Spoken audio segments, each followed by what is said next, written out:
న్యాయాధిపతి అయిన నా యేసయ్యా, జీవింపచేయుటకు అరుదెంచినావు.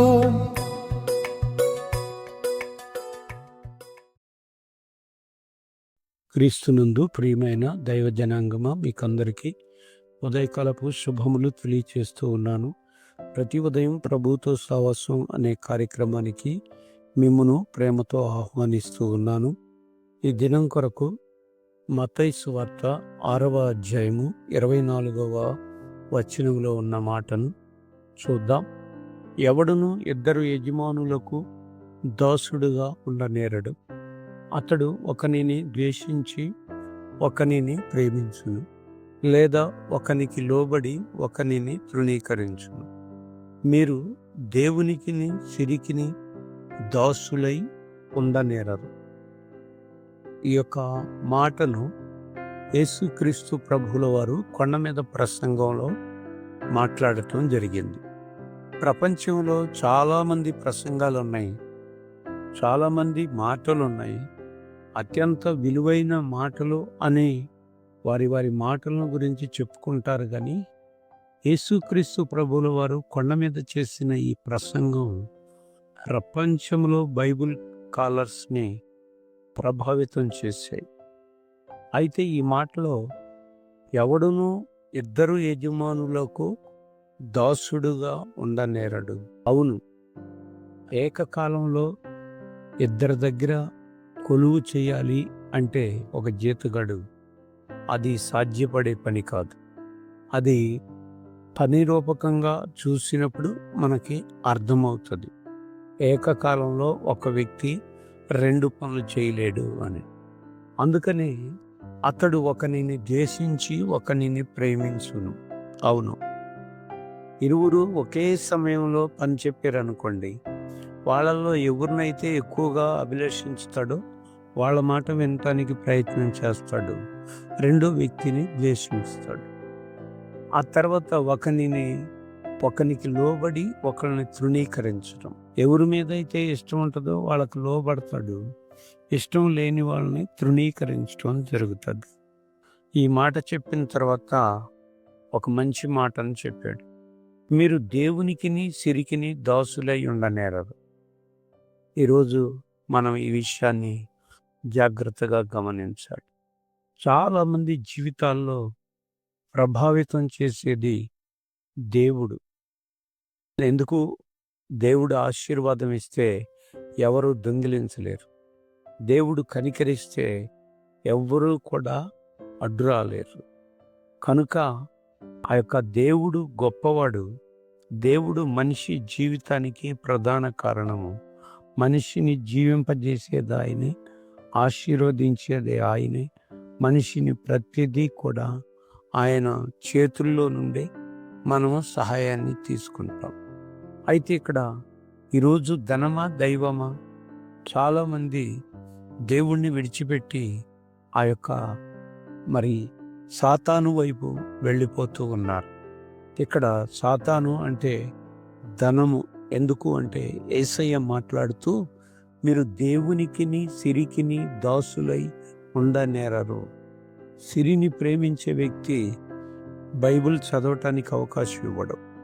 సిరిని ప్రేమించే వ్యక్తి ఎప్పుడు కూడా సంపద ఎలా సృష్టించాలి, సంపదను ఎలా సంపాదించాలి, లేకపోతే సంపదలో మనం వాటా ఎంత, ఇలాంటి విషయాలతో తలమునకలవుతూ ఆయా పరిస్థితుల్లో సంపద వైపు పరిగెత్తే జనం కూడా ఈ రోజున లేకపోలేదు.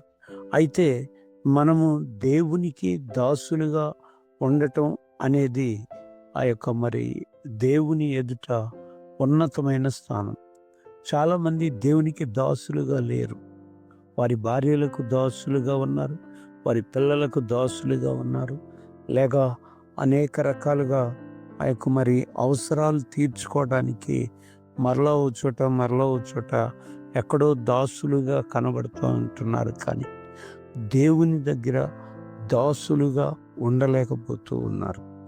దేవుని దగ్గర దాసత్వము అనేది అది కక్ష చేత కాదు కానీ, మిష చేత కాదు కానీ, దేవుని యొక్క కృపను బట్టి, కనికరాన్ని బట్టి ఆ విధంగా మరి చేయటం జరుగుతుంది.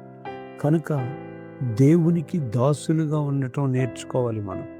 సిరికి దాసులుగా ఉండటం అది సాధ్యం కాని పని. ఎందుకు అంటే ఎప్పుడైనా సరే సిరి ఎక్కడైనా సరే మనల్ని విడిచిపెట్టి వెళ్ళిపోద్ది. లేకపోతే సిరిని విడిచిపెట్టి మనం వెళ్ళిపోతాం, సంపదను విడిచిపెట్టి. సంపద అనేది దేవుడు వాడుకోవటానికి మనకిచ్చిన ఆ యొక్క దీవెనకరమైన వస్తువు. అయితే మనం దాన్ని వాడుకోవాలి తప్ప మనం దానికి బా దాసులు అవ్వకూడదు. మనం దాసులం అవుతున్నాము అని అంటే సంపద మనల్ని పాతాళం వైపు నడిపిస్తుంది. ఇక్కడ సంపద ఉండటం తప్పని కాదు, సంపద ఉండొచ్చు. కానీ దేవునికి మనం ఇవ్వాల్సిన సమయం ఇవ్వక సంపద వైపు పరుగులెత్తే అవకాశం ఉంటే అలాంటి పరిస్థితుల్లో మనము మన యొక్క మరి జీవితాన్ని మరి సరిగా నడిపించలేం. అలాగా కాకుండా ఉండాలి అని అంటే మనం దేవునికి మాత్రమే ఆ యొక్క శిష్యులుగా తయారవ్వాలి. కనుక దేవుడు గొప్పవాడు, దేవుడు ఆలోచనకర్త, ఆశ్చర్యకరుడు, ఆయన నమ్మదగిన దేవుడు. ఆయనను వెంబడించే విషయంలో ఏమాత్రం వెనుకడుగు వేయకుండా మనము దేవునిని వెంబడించాలి. ఎందుకు అంటే దేవునికి మనం దాసులుగా ఉంటే మన యొక్క అవసరతలన్నీ కూడా ఆయన తీరుస్తాడు. అబ్రహామును దాసుడని పిలవలేదు అక్కడ చూసేటట్టయితే కనుక ఆయన స్నేహితుడు అని పిలిచాడు. కనుక దేవుణ్ణి నమ్మిన బిడ్డలు ఎవరైనా దేవునికి స్నేహితులుగా ఉంటారు. నీవు ధనానికి దాసుడవా లేకపోతే దైవానికి దాసుడవా? దైవానికి దాసుడు అయితే నీ జీవితంలో నీవు దేవుని యొక్క గొప్ప కార్యాలు చూస్తావు. ఈ రాత్రిలోనే, ఈ యొక్క ఉదయకాలంలోనే మనం నిర్ణయించుకోవాలి. మనము ఆ యొక్క దేవునికిని సిరికిని దాసులుగా ఉండలేము. అయితే ఒకే ఒక దాన్ని చూజ్ చేయాలి. దేవునికి మనము దాసులుగా ఉండాలి. దేవుని ఎదుట మనము అణిగి మణిగి ఉంటే ఖచ్చితంగా ఒకానొక టయానికి దేవుడు మనల్ని ఆశీర్వాదంతో నింపుతాడు. అంతేకాదు దేవుని యొక్క సన్నిధి మనతో ఉంటుంది. ఆ యొక్క మరి ప్రతి పరిస్థితిలో కూడా దేవుడు మనల్ని చూస్తాడు. మన జీవితాల్లో సిరికి అవకాశం ఇస్తున్నామా, లేకపోతే సాతానికి అవకాశం ఇస్తున్నామా, లేకపోతే భార్యకు అవకాశం ఇస్తూ ఉన్నామా, లేకపోతే మన పరిస్థితుల్లో ఇంకా ఏదైనా బంగారం, వెండి, వెలగల రాళ్ళు ఇలాంటివి ఒకవేళ సాధించి వాటి వైపు వెళుతూ ఉన్నామా?